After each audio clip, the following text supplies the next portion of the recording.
The question is where to use CT and PT. The answer is CT is used to measure a current and PT is used to measure a voltage. CT can be used to metering and protection purpose in substation while PT used to measure voltage. इसका मतलब है कि CT and PT का इस्तेमाल कहाँ पे होता है. तो CT जो है वो करंट मेजरमेंट के लिए इस्तेमाल होता है, करंट ट्रांसफार्मर बोलते हैं इसको. एंड PT जो है वो पोटेंशियल ट्रांसफार्मर है जो वोल्टेज मेजरमेंट के लिए इस्तेमाल होता है.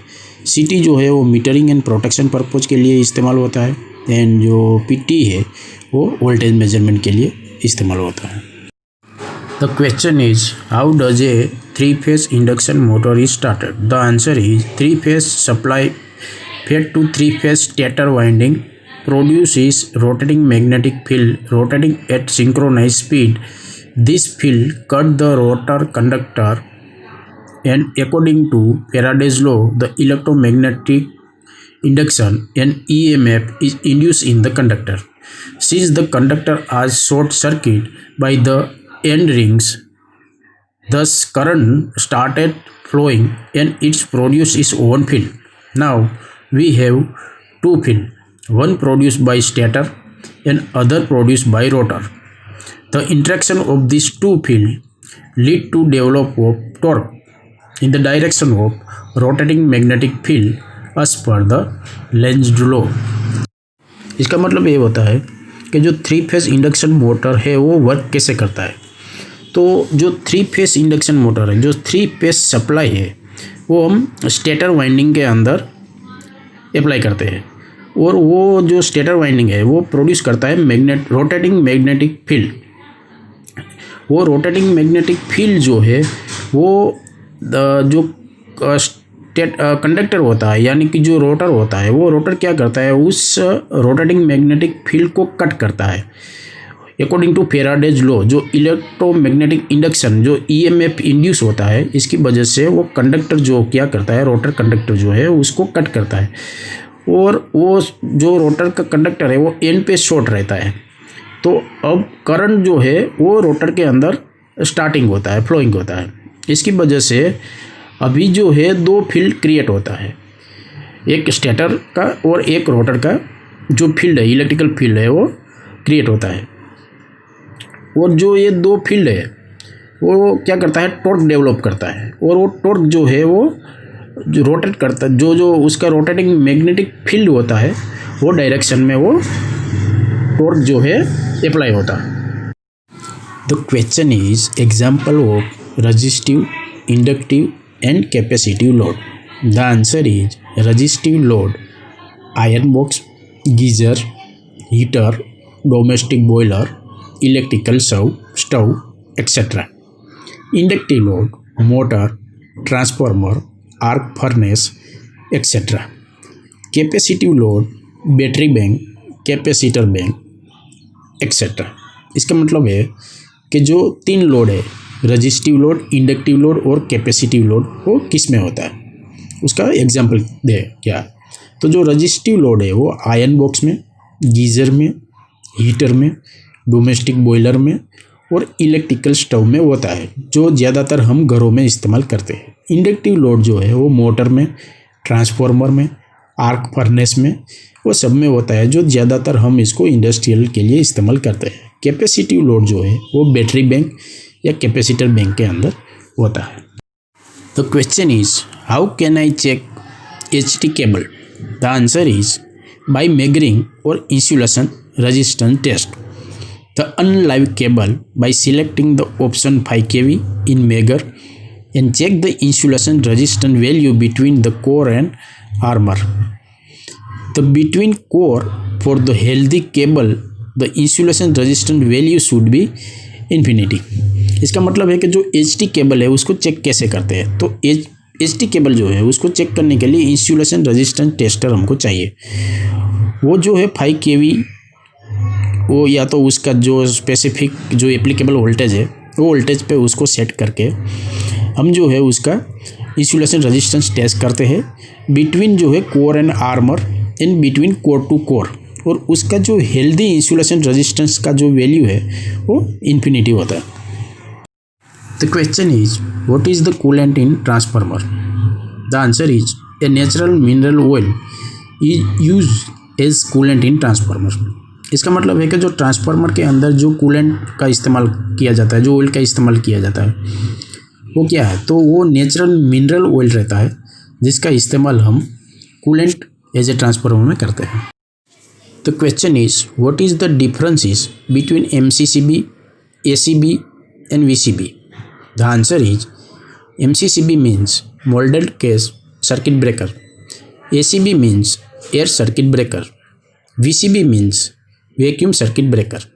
In MCCB, we can use up to 800 ampere in low voltage side. ACB, we can use from 800 ampere and above in low voltage side. VCB, we can use HV side only. It is all the kind of application in design.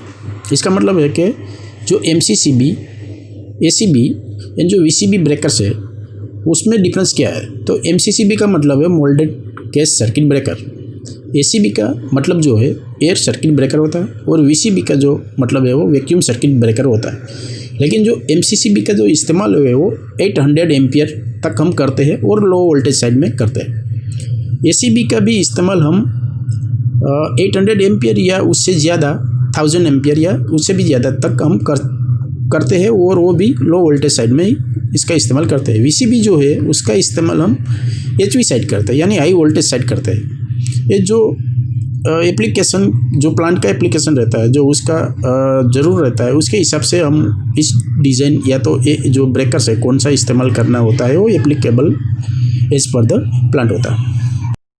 The question is what is nominal voltage? The answer is voltage for which the device is intended to be used. The nominal voltage must be lower than the rated voltage. So there is a satisfactory margin of safety. For example, in the 11 kV voltage class rated voltage, a nominal voltage may be 10.8 kV or 9.57 kV or other. इसका मतलब है कि जो nominal voltage है वो क्या है, किसको बोला जाता है नॉमिनल वोल्टेज। तो नॉमिनल वोल्टेज जो है वो जो रेटेड वोल्टेज होता है उससे कम ही रहता है।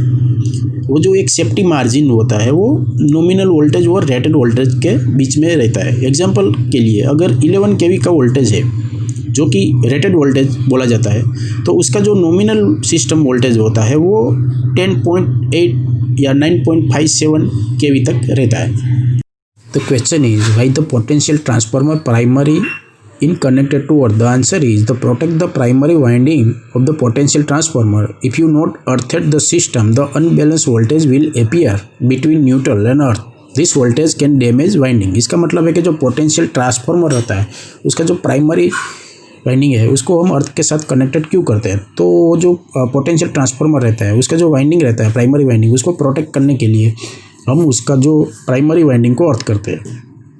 क्योंकि जो अनबैलेंस वोल्टेज है वो अनबैलेंस वोल्टेज क्या करता है, वो वाइंडिंग को डैमेज कर देता है, और उस डैमेज को बचाने के लिए हम जो है पोटेंशियल ट्रांसफार्मर का जो प्राइमरी वाइंडिंग है उसको अर्थ के साथ कनेक्ट कर देते हैं।